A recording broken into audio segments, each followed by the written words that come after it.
Hello everyone, welcome back with a new video. Today's video is regarding comparative statements. Last video में हम लोगों ने पढ़ा था what are the tools for financial statement analysis. अब उन्हीं tools को आगे बढ़ाते हुए उन tools में सबसे पहला tool जो हम लोगों ने उस टाइम डिस्कस किया था पढ़ा था that was comparative statement. Let's discuss that tool in detail.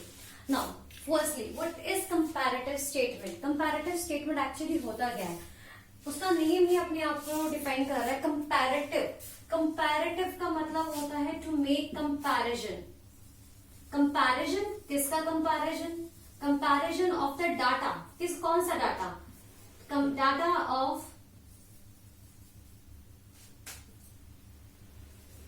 Data. किसका data? Of obviously of an organization. Because हम एक ऑर्गेनाइजेशन की बात कर रहे हैं यहाँ पे, तो ऑर्गेनाइजेशन के डाटा को कंपेयर करना. का डाटा को कंपेयर करना. कौन सा डाटा कंपेयर करना? ऑफ 2 consecutive years और ऑफ 2 organizations और what? Yes, comparative statements are prepared to compare the data of 2 consecutive years of the same organization या फिर of 2 organization as per the demand of the company और as per the demand of the industry. So हमारा comparative statement prepare किया जाता है दो तरीके से. या तो हम लोग सेम ऑर्गेनाइजेशन के सेम कंपनी के कॉन्जिक्यूटिव 2 साल के डेटा को कंपेयर करें. That is known as intra firm comparison. Intra firm means within the same company. और जब हम 2 ऑर्गेनाइजेशन के पर्टिकुलर ईयर के डेटा को कंपेयर करते हैं, that is known as inter-firm organization, inter-firm comparison.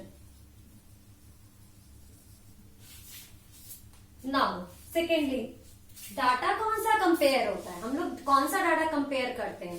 That is statements. Statement हम लोगों को पता है हमारी financial statements.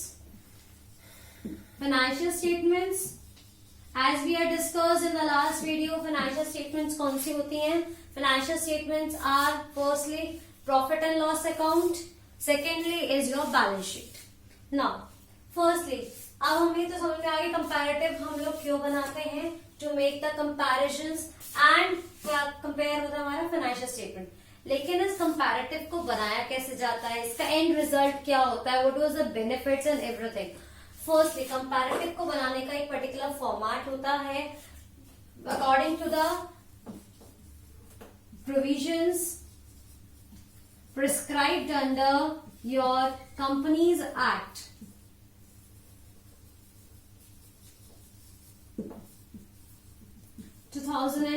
That is Schedule 6. Accordingly that आपके financial statements को prepare किया जाता है and in the same format we'll compare them. How we compare them? जब हमारे पास 2 years का data होता है, that is first is your first year जिसे हम लोग बोलते हैं previous year and second is your current year. उन दोनों ईयर के डेटा को हम लोग साइड बाय साइड रखते हैं और उन वैल्यूज को, उन फिगर्स को हम लोग बोलते हैं एब्सोल्यूट वैल्यू या फिर absolute figure.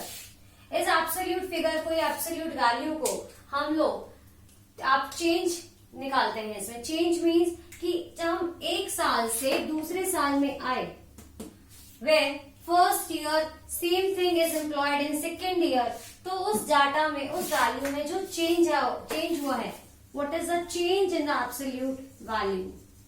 Change in absolute values, that is known as absolute change. अगर वो एब्सोल्यूट चेंज पॉजिटिव है तो हम उसे सिंपली लिख देते हैं. अगर वो एब्सोल्यूट चेंज नेगेटिव है, negative means suppose first year हमारा 1,50,000 कैश था और नेक्स्ट ईयर वो कैश रिड्यूस हो गया, एट द एंड 1 लाख रह गया, तो आपके पास कैश का रिडक्शन आया. कितना रिडक्शन आया? 50,000 का.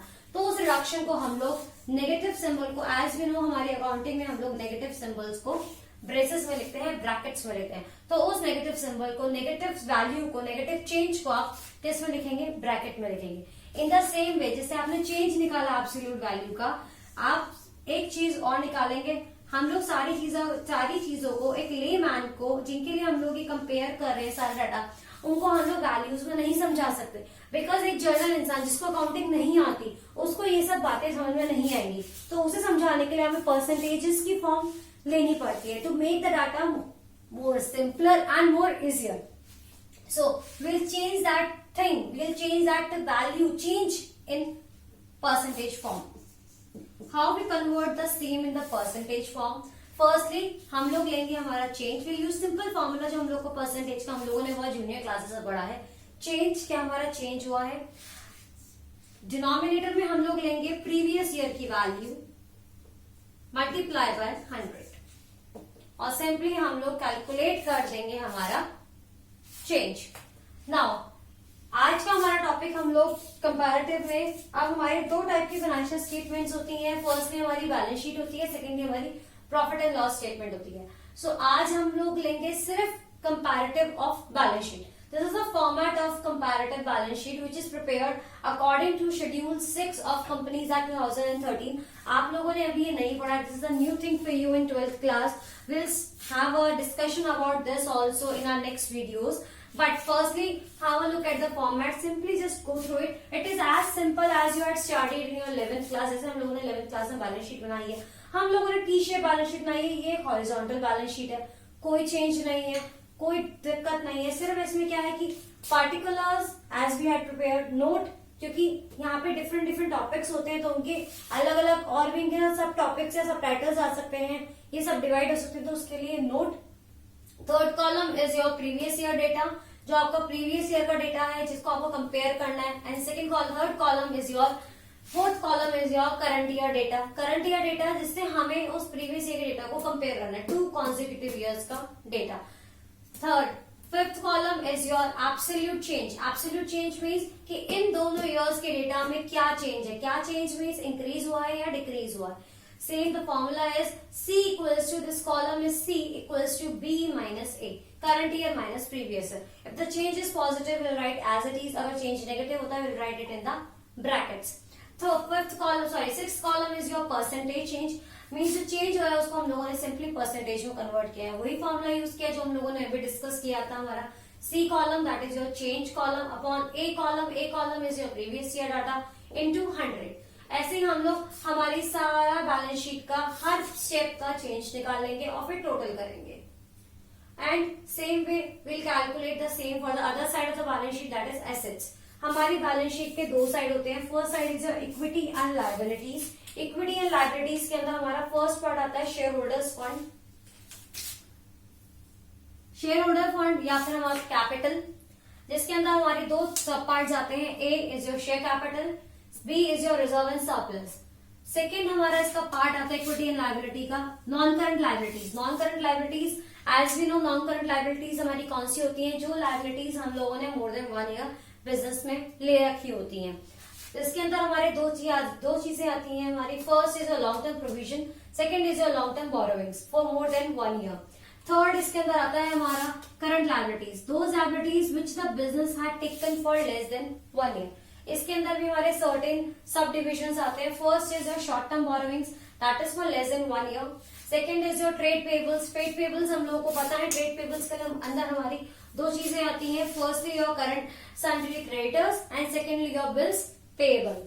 Third is your other current liability. कोई करंट लायबिलिटी जो ऊपर डिस्कस करनी रह गई है वो हम यहाँ लिखते हैं और फिर हम इसका टोटल कर देंगे. Total of previous year data, total of current year data, total of the absolute change and percentage का टोटल. Next assets, second side of your balance sheet. Assets के अंदर भी हमारा दो आती हैं. तो एसेट्स भी हमारी दो पार्ट्स में सब डिवाइडेड है. That is your non-current assets, that is for more than 1 year in the business, and secondly your current assets, that is for less than 1 year in the business. Non-current assets is also again subdivided into 3 parts. First is your fixed assets. Fixed assets means those assets which are the ownership, which are the properties of any business, which is used to run the business. Second thing is your non current investment, जो business ने बाहर invest कर रखा है अपना पैसा, business की investment. Non current means जो बिजनेस ने मोर देन आपने 1 ईयर के लिए इन्वेस्टमेंट करी हुई है। And third is the long term loans and advances. Long term loans and advances और लॉन्ग टर्म बोरोविंग्स में डिफरेंस होता है। Long term loans and advances वो होते हैं जो बिजनेस ने बाहर के लोगों को पैसे दे रखे हैं, बिजनेस ने लोन दिया हुआ है, और लॉन्ग टर्म बोरोविंग्स जो बिजनेस ने लोन ले रखा है, बिजनेस की उधारी। तो second is your current assets. Current assets are those assets जो बिजनेस के अंदर लेस देन 1 ईयर सस्टेन करती हैं, रहती हैं। इसके अंदर भी हमारे बहुत सारे सब पार्ट्स हैं। First is your inventory. Inventory means the stock जो कि हमारे पास रिमेनिंग रहता है at the end of the year, that is inventory. Second is your trade receivables. Trade receivables के भी हमारे अदर सब पार्ट्स हैं, जिसके अंदर हमारे आते हैं sundry debtors and your bill receivables. Third is your cash and cash equivalents. Cash and cash equivalents include cash balance, bank balance, other कोई आपके पास CC balance, cash credit balance कोई होता है तो वो सारी चीजें आपकी कैश एंड कैश इक्विवेलेंट्स में आती है। And the last is other current assets. कोई भी करंट एसेट जो हमारी डिस्कस करने से रह जाती है उसको हम लोग इस कॉलम में डाल देते हैं। And then the total. As we know कि हमारी बैलेंस शीट के दोनों साइड के टोटल मैच करने चाहिए, तो दोनों साइड के प्रीवियस ईयर के टोटल्स, करंट ईयर के total, absolute change and absolute percentage change should match at the end of the year.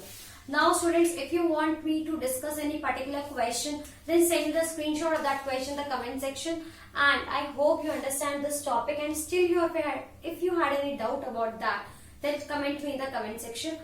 Thank you very much, and tomorrow we will discuss, on the next video we will discuss about comparative profit and loss statement. Then till then understand this, read it out thoroughly, and please use your spare time at home in this lockdown. Thank you.